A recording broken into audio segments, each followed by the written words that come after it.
வெண்டைக்காய் புளி குழம்புக்குங்க நல்லெண்ணெய் ஊற்றிங்க, கடுகு நல்லெண்ணெய் ஒரு புளிக்கரண்டு ஊற்றிங்க, கடுகு கருவேப்பிலை தலைங்க, வரமிளகா ஒன்றுங்க, ஒரு 1/4 டீஸ்பூன் வெந்தயம் போட்டுங்க நம்ம வணக்கிட்டுங்க. பல்லாரி வெங்காயம் ஒரு வெங்காயம் பெருசாக ஒன்று கட் பண்ணி வணக்கிட்டுங்க.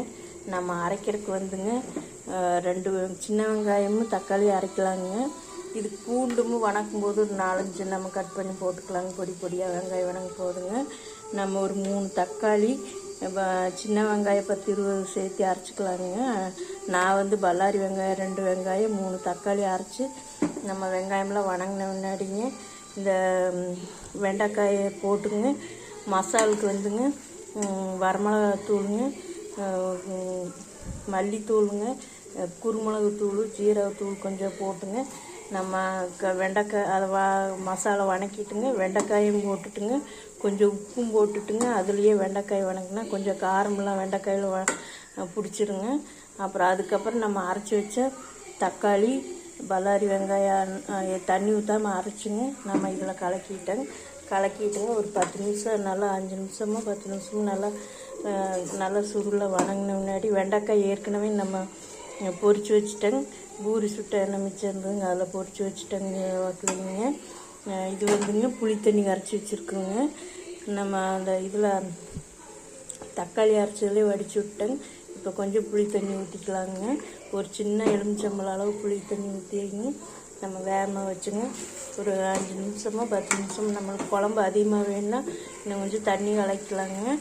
புளிப்பு அதிகமாக வேணுன்னா கொஞ்சம் நம்ம இன்னும் கொஞ்சம் கூட ஊற்றிக்கலாங்க.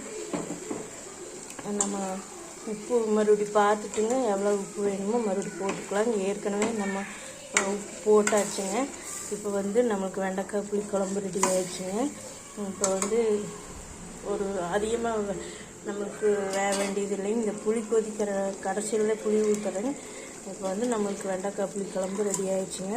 பூரி சுடுறப்பங்க நம்ம அந்த எண்ணெய் வேஸ்ட் பண்ணாமங்க ஏதோ ஒன்று அப்பளம் பொரிக்கிறது, பஜ்ஜி சுடுற மாதிரி இந்த மாதிரி குழந்தைகளுக்கு லீவு நாளாக இருக்கிறதுனால நம்ம பண்ணிக்கலாம். இந்த எண்ணெயை அடுத்த நாள் 2 நாளைக்கெல்லாம் வைக்கிறதுக்குங்க நம்ம ஒரே நாளில் இந்த மாதிரி ஏதோ ஒன்று பண்ணிக்கலாங்க. ஆனால் புளிக்குழம்புக்கு வந்து நல்லெண்ணெயில் செஞ்சால் தான் நல்லா இருக்குங்க. நம்ம கொஞ்சம் தேங்காய் எண்ணெய் ஒரு 2 டேபிள் ஸ்பூன் ஊற்றுனேங்க. தேங்காய் எண்ணெயிலே தனியாக செய்யலாங்க.